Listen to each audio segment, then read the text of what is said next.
По рекламите се враќаме со вестите. Обезбедени се парите за плата на вработените во општинската администрација и во Стипион. Вработените во Исар ќе чекаат утре за да се соберат парите кои недостасуваат. Градоначалникот Благој Бочварски истакна дека средствата се обезбедени од тековните побарувања кои ги има општината. Околу 700 вработени во општина Штип и во двете штипски јавни предпријатија на крајот од неделата ќе си ја земат редовната месечна плата. Обезбедени се средствата кои недостасуваа во општинската каса. Можам да ги информирам јавност и вработените дека денеска ќе биде пуштена платата до вработените во општина Штип и ќе биде исплатена една фактура од општина Штип кон јавното предпријатие Стипион, за да тие веќе утре можат да исплатат плата до своите вработени. Бочварски додаде дека очекува во текот на утрешниот ден да бидат собрани 3 милиони денари, кои недостасуваат за исплата на платите на околу 400 вработени во Штипското комунално предпријатие Исар. Ова не значи дека ги решивме сите проблеми, ова значи само дека со макотрпна работа, дека со одговорна и транспарентна работа ќе успееме во ова со кое што се нафативме да го работиме, да ја стабилизираме општината, но ова значи дека и наредните месеци ќе се почувствуваат одредени турбуленции во работењето, но веќе нема да биде таков ударот како што беше овој првичниот во општина Штип. Штипскиот градоначалник појаснува дека средствата се обезбедени без да се земат позајмици или кредити. Парите се обезбедени од фирми кои должат на општината, а во изминатите денови Бочварски остварил контакти со фирмите со цел да излезат во пресрет на општината и да си ги платат долговите пред роковите кои им се дадени во договорите. Со цел вработените во штипските локални институции си ја земат редовната месечна плата.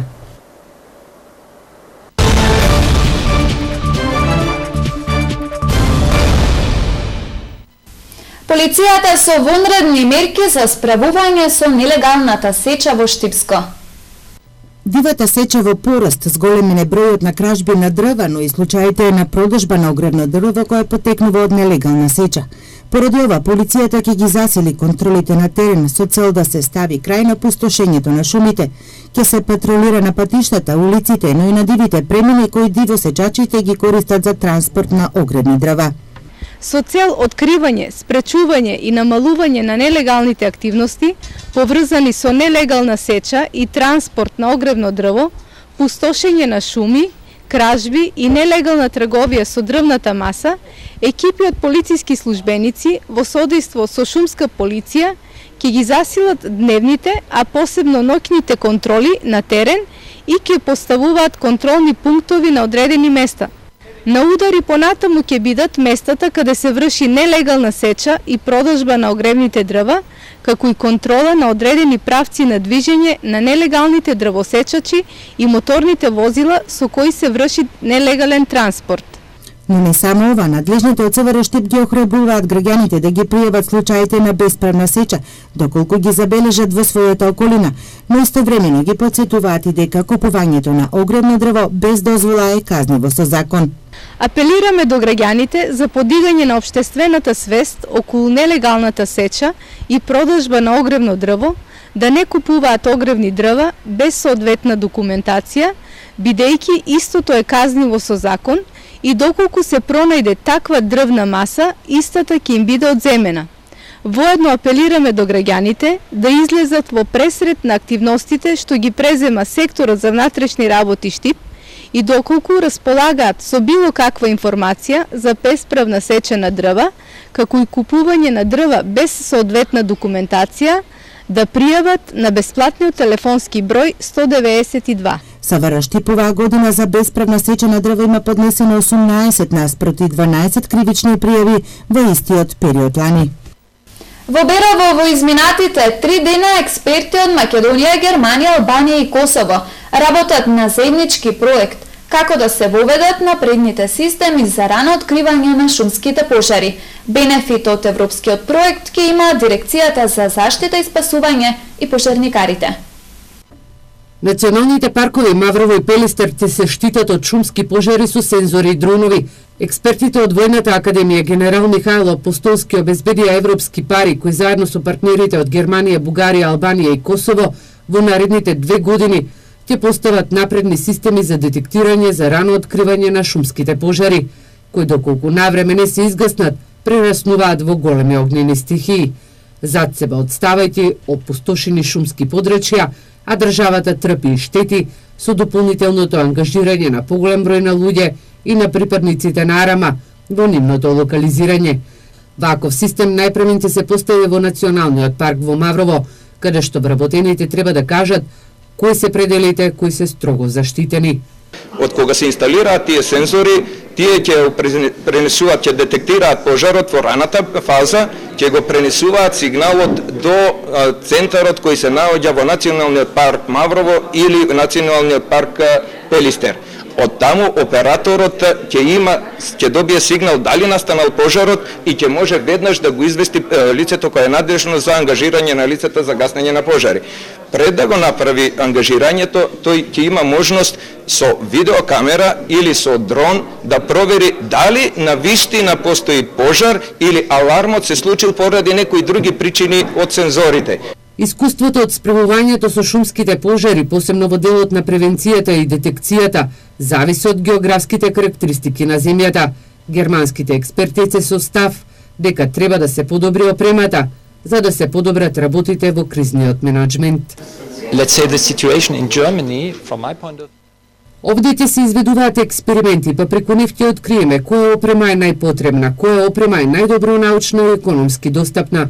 Заборавив да споменам дека ќе експериментираме со дронови, што е добра идеја, бидејќи може лесно да се лоцира преку нив.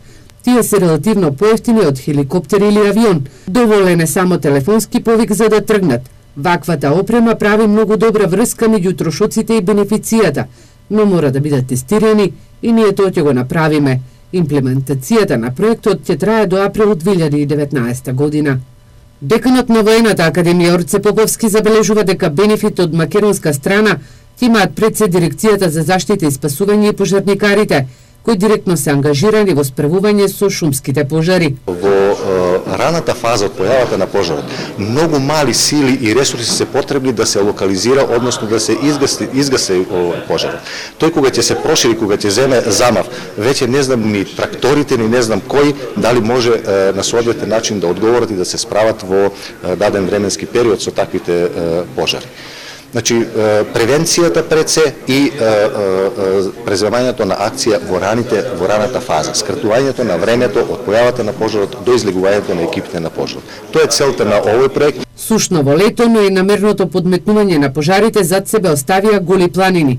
Дирекцијата за заштита и спасување ги прави анализите колку хектари шума оваа година изгореа и колкава е штетата која државата има. Но вистината е дека се опустошени илјадници хектари на шума. Во продолжение известување од Бобо Комерц се известуваат жителите на населбите Македонка, како и фирмите кои гравитираат околу населбата, дека поради голем дефект на водоводната линија ќе има прекин во водоснабдувањето на ден 9 и 10 ноември 2017 година, се вели во известувањето.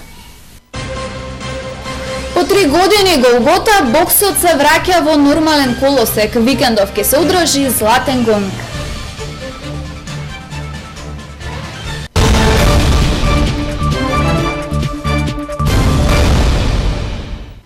Окрупнувањето на земјоделското земјиште е неопходен чекор за развој на македонскиот аграр, беше кажано на денешната трета регионална работилница за подигнување на јавната свест и интересот за консолидација на земјиштето.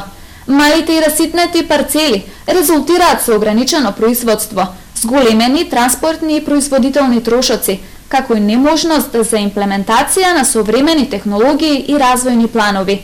Консолидацијата е вистинскиот начин секое земјоделско стопанство да поседува земјиште на поголема површина и со правилна форма, наспроти малите расцепкани парцели, истакна министерот за земјоделство, шумарство и водостопанство Љупчо Николовски. Во рамки на проектот Майнлайн почна активностите за идентификување на регионите во државата каде што е потребно и можно консолидирање на земјиштето.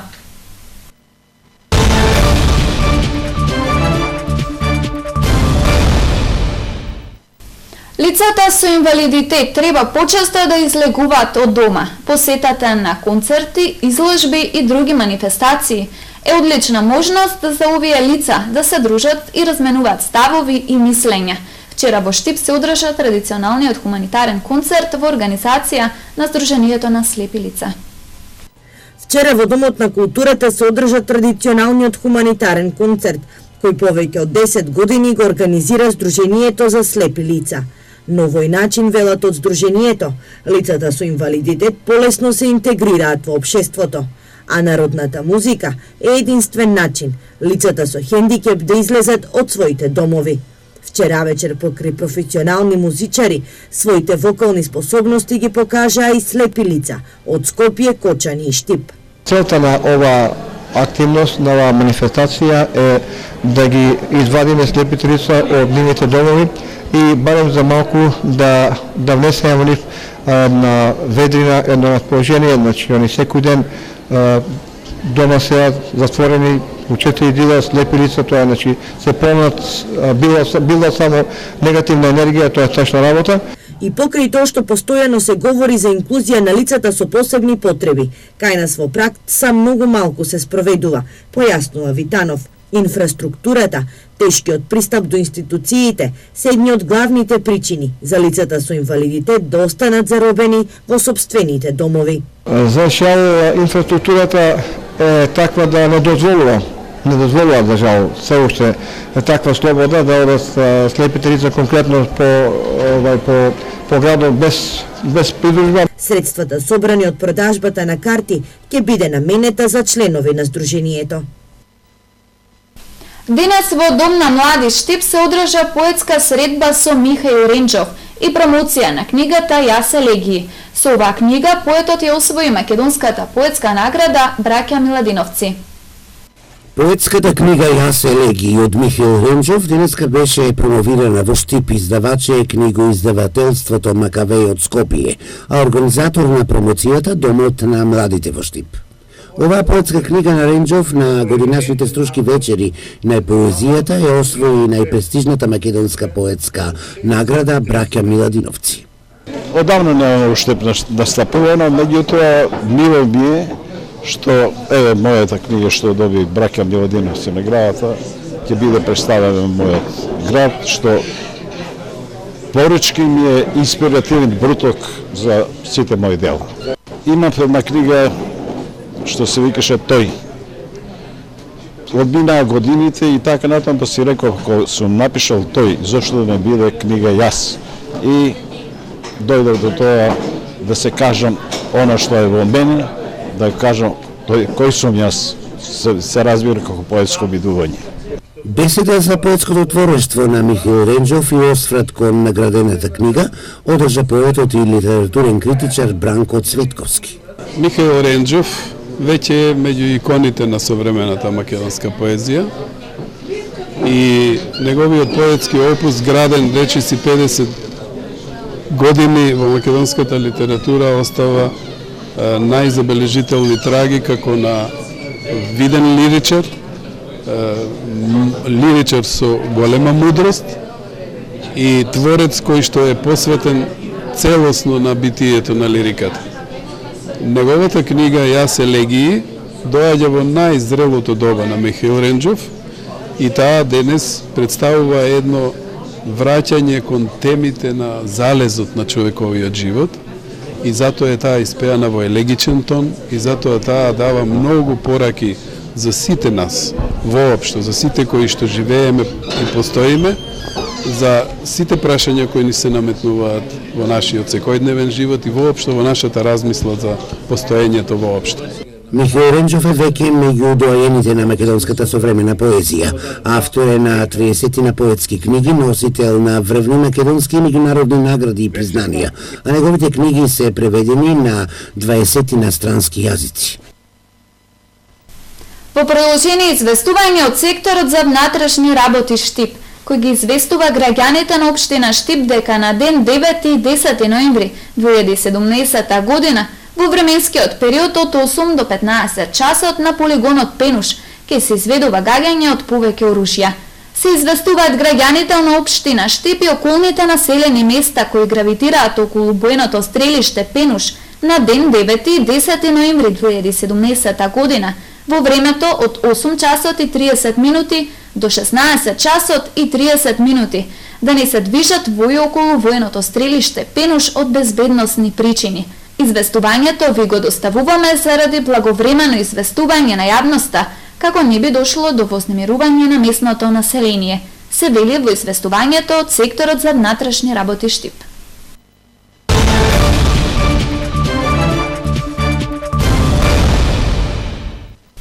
Новото раководство на Боксерската федерација на Македонија по 3-годишна голгота го враќа боксот во нормалниот колосек. Во петок и сабота во Скопје по 47-ми пат ќе се одржи традиционалната меѓународна боксерска манифестација Златен гонг. Боксот во Македонија носи длабоки корени и светна традиција некогаш и надалеку позната. Златен гонг беше манифестација од европски па и светски характер кој носеше олимписки па и светски звезди. Со цел враќање на сеот, уидот на оваа манифестација однедавна во македонскиот бокс подборуваат некои мощни поволни ветришта кои полека но сигурно го враќаат боксот на нормалниот колосек. Утре и во сабота во спортската сала Борис Трајковски ќе се одржи 47-миот меѓународен боксерски турнир Златен гонг, значи тоа е традиционален, најјак турнир во Македонија. И на истиот ќе земат учество боксери од 6 држави, некаде околу 35-40 боксери се пријавени, така да ќе има интересни борби. Во петок, значи утре од 16 часот е полуфиналето, ќе има 11 полуфинални борби, а во сабота од 11 часот е финалето, каде што се очекуваат 10 до 12 финални борби, и истите ќе бидат пренесувани веројатно на македонската телевизија на Собранискиот канал. Селектор на репрезентацијата е нашиот тренер Петар Челиновски. Колку боксери од Македонија ќе настапат на оваа ревија? Па на оваа ревија ќе настапат 6 боксери од нашата земја. Тие има интензивни подготовки овде во Штип, 17 дена. Пред 10 дена се приклучи и репрезентацијата на Србија. Имавме заеднички припреми. И сега денес заедно тие одат за Скопје, каде што утре ќе биде мерењето и веќе, значи, од 16 часот се првите полуфинални борби. За одбележување е дека поради квалитетот на штипскиот бокс во петок, значи утре ќе има 2 уводни борби, каде што главни актери се боксерите од Баргала и од Пинк Пантер, а во сабота исто така ќе има 2 уводни борби во јуниорска конкуренција, каде што исто ќе бидат присутни нашите боксери од Штип. Реков дека однедавна раководството е ново. Кои се најновите моменти? Сигурно имавте состаноци на кои што разгледувате моменталната ситуација, која што е ветува некои многу поволни ветришта во боксот во Македонија. Па така, значи, оваа година интензивно работиме на да го вратиме угледот на боксот, бидејќи добивме одредени средства од Агенцијата за млади и спорт. Имавме, значи, екипното првенство е во тек, бевме учесници на меѓународниот турнир Адем Јашари во Приштина, каде што нашиот репрезентативец освои медал за златен медал и најдобар техничар. Значи, овие 2 дена е Златниот гонг, потоа следува подготовки, па се патува во Белград на Златната ракавица. Веројатно во декември би требало да се одржи во Штип и турнирот Јордан Мијалков. И уште мислам дека уште 2 кола остануваат до крајот на годината, тие планираме да ги завршиме во декември и потоа следуваат опсежни подготовки за наредната година, каде што има исто така голем број на меѓународни турнири и првенства. Лично еве како член на управниот одбор, како потпредседател на Боксерската федерација, колку сте задоволни од овие нови моменти?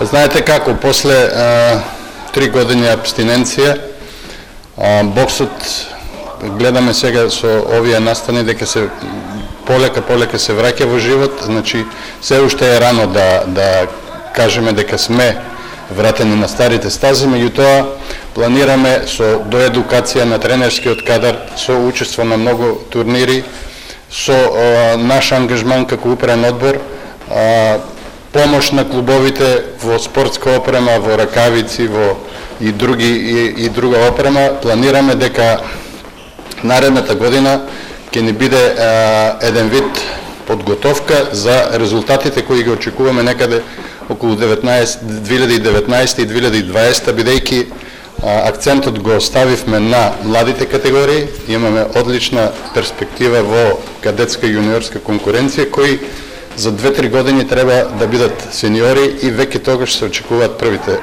позначени резултати. Да. Паралелно се одвива правосото во сениорски и во младежки конкуренција е сега од ваш агол. Колку сте задоволни од масовноста? Има ли нови клубови кои најавија формирање? Па да, веќе пријавени се, регистрирани се во нашата федерација 24 клуба. Се уште некои не можат да се доорганизираат како би почнале да доаѓаат на екипното првенство, меѓутоа веќе се приметува трендот на зголемување на учесниците на екипното првенство, значи секое коло е се побројно и побројно, така да очекуваме до крајот на годината дека најмалку 16 клуба ќе учествуваат во екипното првенство, што е на некој начин голем успех за нас. Нешто нагласивте дека има припомош на клубовите во спортска опрема и реквизити околу финансискиот дел, дали ќе има некои бенефити за овие клубови за боксерите?